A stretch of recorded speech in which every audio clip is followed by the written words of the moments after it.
Hi, it's Dwyer, gamblersadvisory.com, dwyervip.com. Remember, the opinion you should follow should be your own. Just consider this video to be a second opinion from a complete stranger online. It's March 4th. It is the day of the fight. Unbeaten welterweight champion Keith Thurman against unbeaten welterweight champion Danny Garcia. The boxing public is split on this fight. Many people are calling it a 50-50 fight. They're even comparing it to Thomas the Hitman Hearns against Ray Leonard in arguably Ray Leonard's best performance. Let's talk about that Ray Leonard fight just for a minute.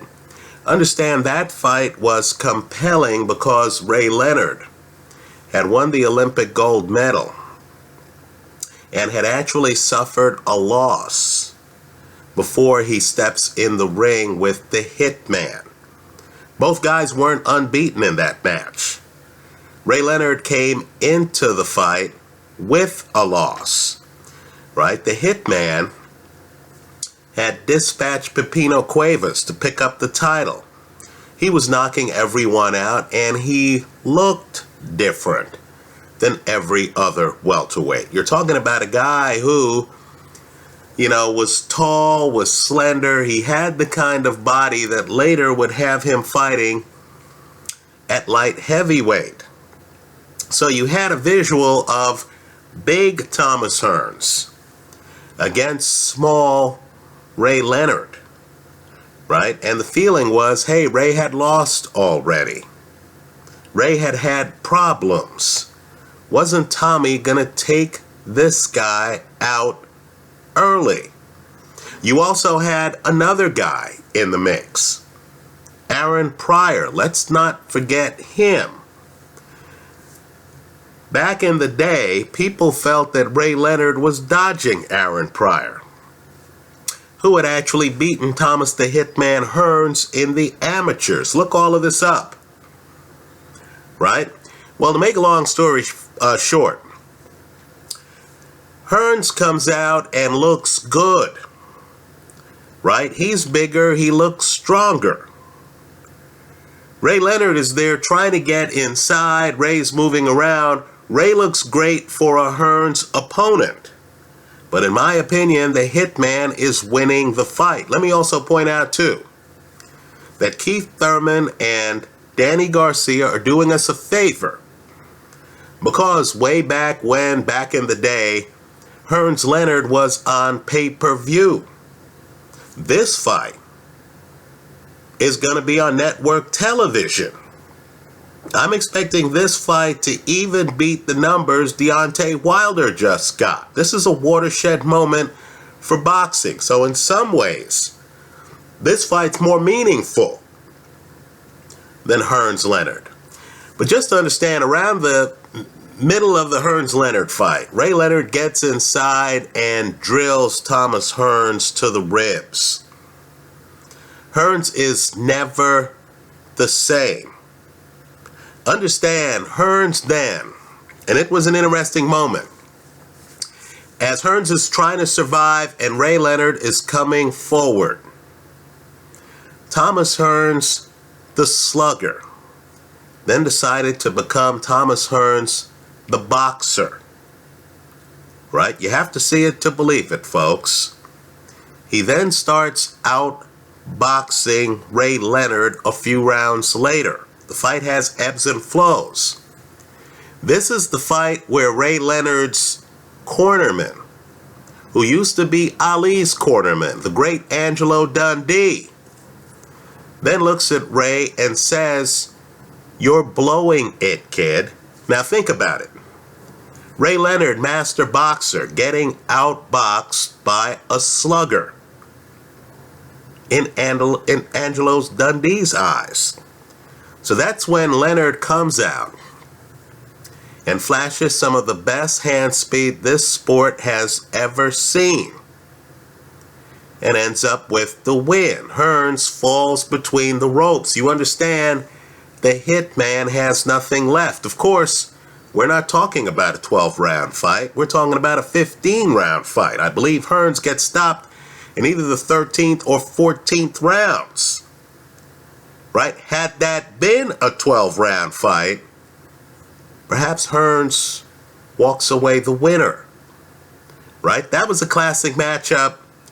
Now, according to the boxing world, this is going to be a classic matchup.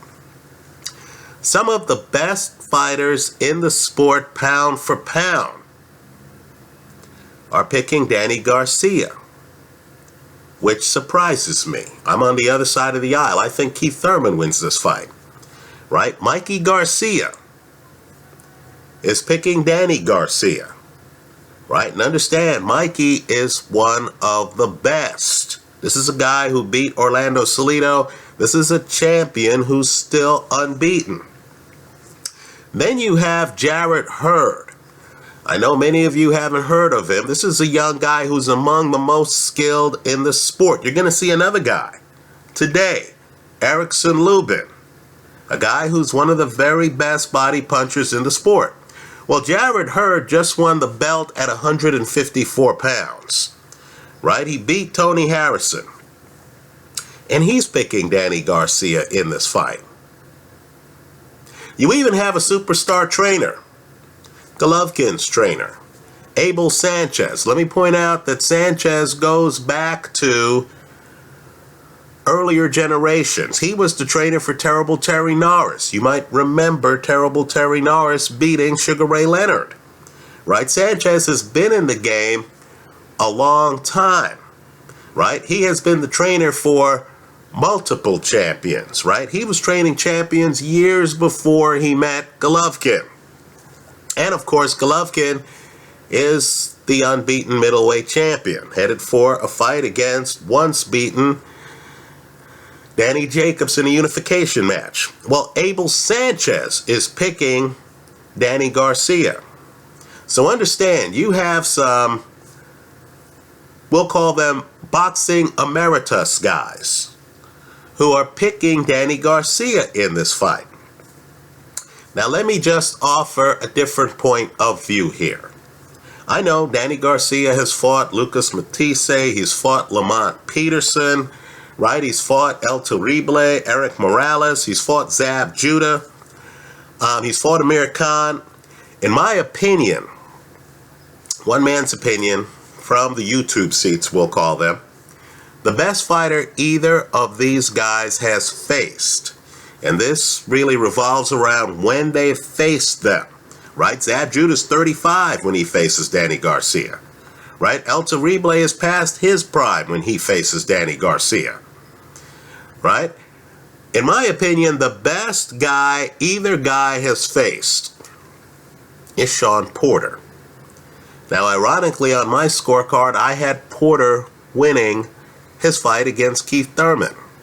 I want you to look at the last moments of that fight and listen to the crowd when they announced the decision. Right? Many people in the crowd thought Shawn Porter had won. Well, understand, in that Porter fight, I believe Keith Thurman showed us why he's going to win this fight. Porter jumps in, he's sudden, he's collapsing the pocket. Like Thomas Hearns, Keith Thurman, the slugger, is forced to box on his back foot. And let's just say Thurman lands some bombs. Let's just say Thurman on his back foot keeps getting better and better until you reach the championship rounds where he's holding his own. That's the difference between these two fighters, folks. Right? Keith Thurman has a back foot game. He can operate with his back up against the ropes. In my opinion, Danny Garcia is a mid-range hooker who wants to be on his front foot. Garcia, in fairness to him, can straighten his right hand when he wants to, but he's really a mid-range hooker. Right? Front foot. So Thurman, to me, has an opportunity here. He can play this one of two ways because he has the skill set. Many of the pre-fight analysis that I'm reading talk about Thurman's punching power. The key in this fight is Thurman's boxing ability. Thurman can either fight like he did against Shawn Porter, be outside, concede the pocket, be outside, and literally throw bombs from distance. Or Thurman can collapse the pocket, get inside. A mid-range hooker needs mid-range to throw power shots. You get inside of mid-range on Danny Garcia, Garcia's not the same fighter. Now, I've watched stretches of Danny Garcia bouts where he's been dominated, right? What I want to point to people is the second half of Garcia's fight against Lamont Peterson. Peterson, after taking the first half off, you could tell Peterson's game plan was to push the fight a few rounds. Peterson starts moving, right? Lateral movement. He's also moving in and out, right? Let's remember, as you look at your TV screen, that's a two-dimensional TV screen. Reality's three-dimensional. So you see Peterson moving. What Peterson's not doing is staying mid-range. And Danny Garcia couldn't get off his shots. He couldn't set to throw his shots, right? A mid-range hooker needs a moment to get oriented, right? If you're moving, and I know this is going to sound strange, but believe it or not, Keith Thurman can move. I want you to go back to his Jean Zavek fight. Keith Thurman can move. If Keith Thurman just moves a bit and forces Danny to try to find him, to try to set up a mid-range dynamic, Thurman's going to find that there are opportunities to land big-time shots on Danny Garcia. Lamont Peterson dominates the second half of his fight against Danny Garcia. Roll back the clock a bit to his fight against Ashley Theophane. You're going to notice Ashley Theophane hits a moment in that fight where he's winning round after round. Look at the scoring, by the way, in both the Peterson fight and in the Ashley Theophane fight. Thurman does have more punching power than Garcia as it is. But I would argue that Thurman also has more boxing ability than Danny Garcia. Danny Garcia is a master at being a mid-range hooker and then occasionally shortening up that right hand. But he's not a master on his back foot or dealing with movement, dealing with a guy who's going to say, okay, you want me at mid-range, I'm going to be at short range. Then I'm going to be at long range. By the way, while I'm jumping around the ranges, I'm going to be throwing hellacious shots, right? Thurman's a guy who's had some inspired moments in the ring. He's fighting the Ghost. You'll notice he sets up a little bit off the pocket. Starts trading with the Ghost, but was not in the Ghost's firing range. Was able to drop the Ghost. So, with all due respect to the people picking Danny Garcia, I don't see this as a 50-50 fight. If I had one bet to make, it would be on Keith Thurman in this fight. I believe the betting market has this right. I believe Thurman should be the favorite here. Let's also point out another fight, too. History seems to have forgotten. Now, once you look at the second half of the Lamont Peterson fight, you're going to say, wow, Danny's losing round after round. What I want people to do is to look at the Mauricio Herrera fight. Right? That fight's in Puerto Rico. Should have been a homecoming for Danny Garcia. Danny's in with a guy who knows how to defend himself at mid-range. Herrera has had hard luck with judges. I don't know what the story is with the judges scoring his fights, but he's a cagey veteran. He's that fighter who's been in the ring with Ruslan Provatnikov, beat him. Danny Garcia, some would say beat him, right? Herrera's a guy who's been in the ring with some tough guys, knows how to defend himself. And you're going to notice he neutralizes Danny Garcia's offense. I'm expecting more of that here.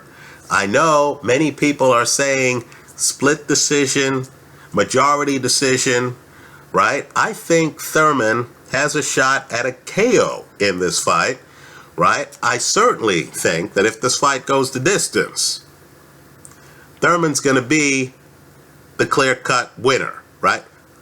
Who the judges give it to, who knows, right? But with us, the boxing fans, at the end of this fight, we're going to think, all right, Keith Thurman has unified the title at welterweight. That's how I see it on the day of the fight. Let me hear from you. I hope you leave your comments in the comment section to this video. Let me also say this too, and I don't say it lightly. If you're going to beat Thurman, maybe the way to do it is through his body. Right? Thurman has had some moments in fights where he's been hit in the body. The Julio Diaz fight. I thought Thurman had some problems off a body shot in that fight. Oh man, I'm forgetting the name. It's the fight Thurman had before Shawn Porter. But let's just say Thurman gets hit in the ribs there, and Thurman's not quite the same. Right? If I'm Danny Garcia, I'd try to get low and try to get to his ribs. But you see, that's the catch. Shawn Porter can get low. Danny Garcia, in my opinion, while he does throw hellacious body shots, can't really get low. Right? He has a puncher's mindset. Danny doesn't hide his upper body. I think that's going to give Thurman opportunities. That's how I see it. Let me hear from you. I hope you leave your comments in the comment section to this video. Thanks for stopping by.